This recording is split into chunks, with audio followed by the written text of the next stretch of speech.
Welcome if you're new to my channel. Welcome back if you've been here before. When I refinish furniture, I want it to be durable and maintenance-free for my clients, and I like to use chalk paint. However, if you're like me, I look at all the different brands of chalk paint and Mr. Krabs, I am so confused. I want to know about the quality and durability of these brands. I want objective, unbiased information. So I decided to test some of the most popular brands so that you and I will be able to choose the ones that best meets our needs. I received no compensation from the companies to produce this video, and I personally paid for all this paint. And that's the challenge. Your mission, Jim, should you decide to accept it. I developed some tests based on those done by companies that provide paint testing services. Of course, I modified the test since I don't have their technology.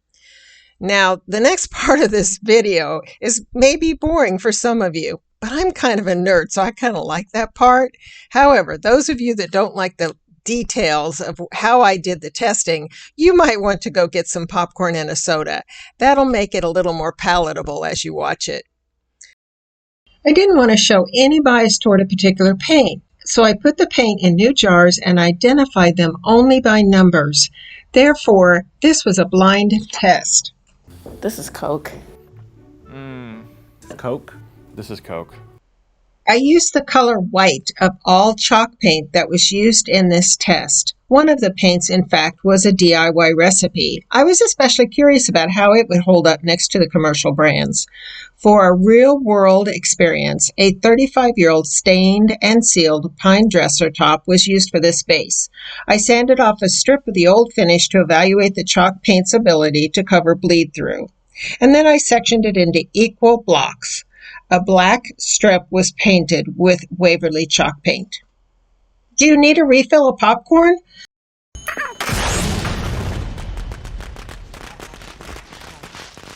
The boring part is almost finished. I then used the same brand of synthetic brushes to apply 2 coats of each chalk paint. The paint was then allowed to cure for 3 weeks. Okay, that's the boring stuff. Now we'll get into the good part, the actual testing and results. The first thing I tested was the ability of the chalk paints to prevent bleed-through. Bleed-through is when the old stain, dyes, tannins, and ink seep through the paint to the surface. Bleed-through is most often seen with specific woods like cherry, mahogany, knotty pine, cedar, redwoods, or other softwoods. I chose a pine dresser top for this test to specifically evaluate a paint's ability to prevent bleed-through. I've also seen bleed-through when painting sanded exposed particle board. In this instance, it's the adhesives used to create the particle board that are bleeding through the paint. This shows bleed-through on a mahogany piece painted with black chalk paint but not primed. After the first coat of all the chalk paints in the test were dry, I noted bleed-through in the unsanded area on every chalk paint tested. To prevent bleed-through, you must apply an oil-based stain-blocking primer with shellac before painting with chalk paint. You'll note I didn't apply a primer in this test. Bleed-through is not always immediately apparent. Sometimes it takes months or years to show up, and when it does, it ruins the finish on your furniture. I painted this knotty pine shiplap in my home with oil primer and latex paint about 4 years ago. And look at it now. To correct it, I sprayed it with shellac and gave it 2 coats of oil-based stain-blocking primer and then repainted it with latex paint. I hope I don't have any more problems with it. The bleed-through that I noted is significant to the test because many of the chalk paints tested don't recommend priming.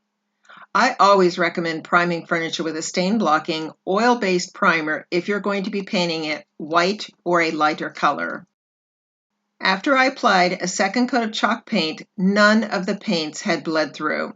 However, that's certainly no guarantee that in the next few years we won't have bleed-through. That brings me to the rating system that I used in this test. I ranked each paint on a scale from 1 to 5. 1 is poor, 3 average, and 5 excellent. All chalk paints received a rating of 5 for preventing bleed-through since they were all identical after 2 coats of paint. Name a kind of suit that's not appropriate for the office. Chicken noodle. You don't wear no damn chicken noodle soup in here. Chalk paint should go on evenly with a smooth final texture. Most people don't like heavy brushstrokes in a finish. However, to accurately compare paints, I didn't add water. All paint was applied directly from the container. Admittedly, I sometimes add water to chalk paint. I felt that if I added water, it wouldn't be an accurate apples-to-apples comparison. To evaluate the texture, I did a visual examination as well as feeling the surface. Paint number 4, 7, 8, and 11 showed a lot of deep brushstrokes and had a very rough texture when I ran my fingertips across the surface. All 4 of these paints received a poor rating. You can see the rough texture in these still images compared to the other paints on either side. Paint number 9 and 2 received below average due to their rough texture. Numbers 10 and 13 received the highest rating I gave for this test, which was a 4.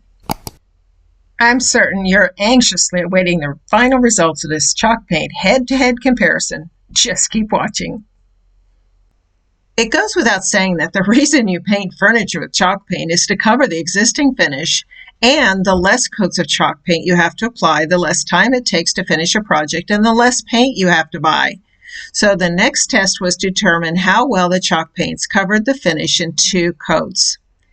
I found that you could see faint streaks of the finish peeking through with paints number 5, 6, 7, 10, 11, and 12. Even though the remaining paints 1, 2, 3, 4, 8, 9, and 13 had less ghosting of the prior finish, in all honesty, I would have given them a 3rd coat if I was using them to finish a project. Therefore, I gave the first 6 paints a score of 3 and the last 7 a score of 4.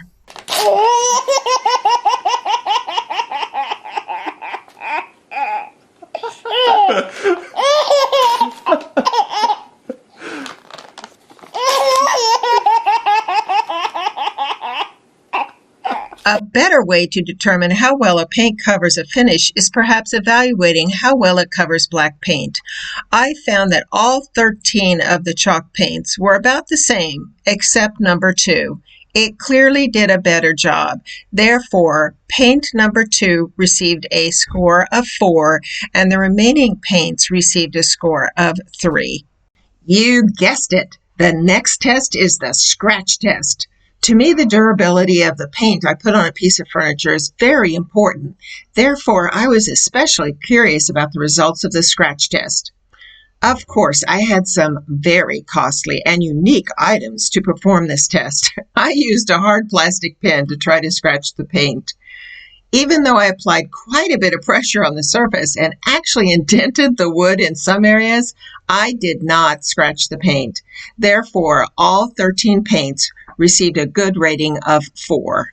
We're rolling right along and have the most significant test results to come. Stay tuned because I think you'll be surprised at the final results. I know I was. The next test is the adhesive test.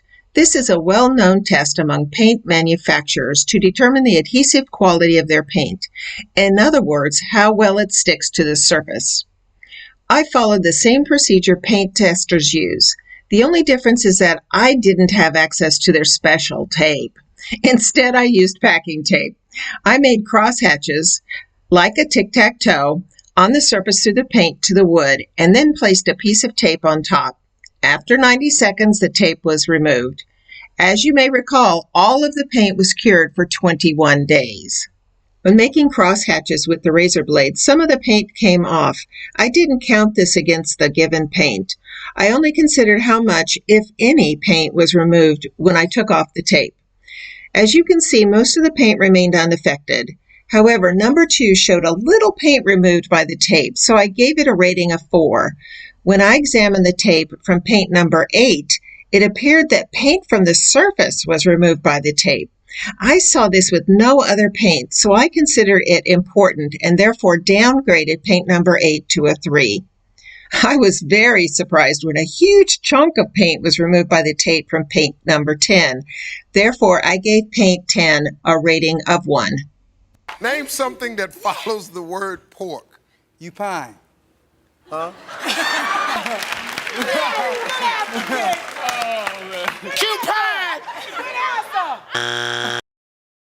To determine if the paint will rub off, I used a black t-shirt and rubbed it vigorously 6 times across the surface of each paint.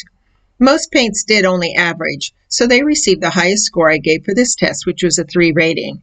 Paints number 7, 8, 10, 12, and 13 had more paint rub off, so they received a 2.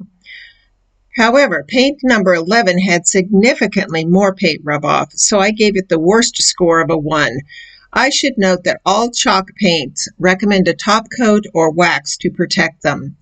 I guess this test just confirms this fact and the importance of using a high-quality sealer or wax to protect your furniture.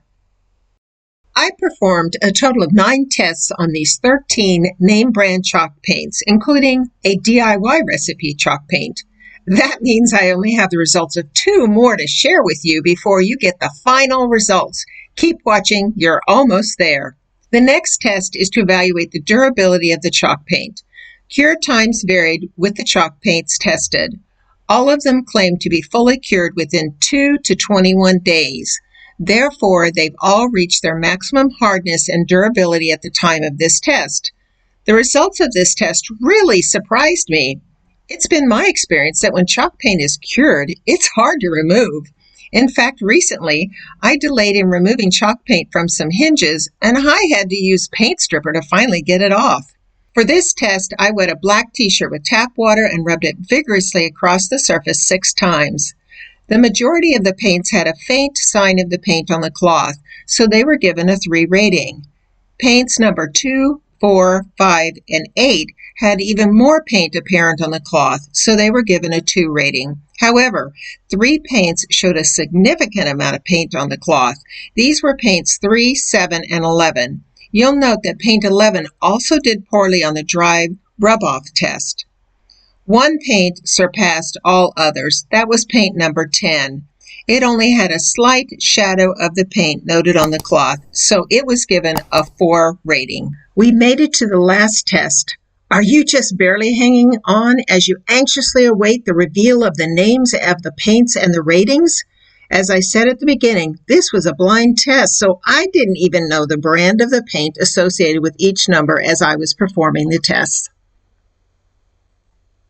I call this last test the black mark test. I was using a new unwashed t-shirt for the dry rub test. You probably noted the black marks it left on some of the paint. I decided to record the results of this for each paint due to the fact that in the real world, the dye from new unwashed clothes you placed on your dresser for a few days just might rub off onto the chalk paint of your dresser. As you can see, the dye rubbed off on all of the chalk paints. Upon a careful comparison, I gave all but 2 a rating of 3. Chalk paint number 3 seemed to have more than the others, so it was given a 2 rating. However, chalk paint number 10 seemed to have much less than all the other paints, so it was given a 4.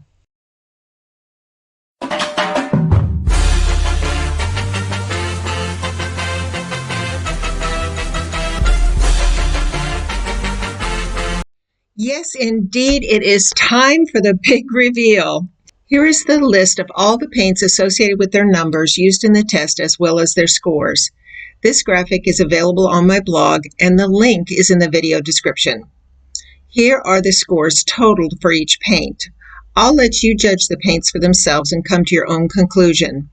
I found it very informative to find that there are very few differences between the different brands of paint. The thing that I was also surprised to find was that the DIY paint tied for first place with the Waverly paint.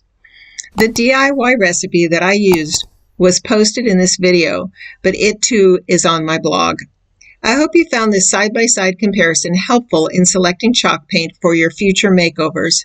As I mentioned in the beginning of this video, it is not sponsored by any company, and I personally purchased all of this paint for the test. It was my desire to give you my honest review of these paints.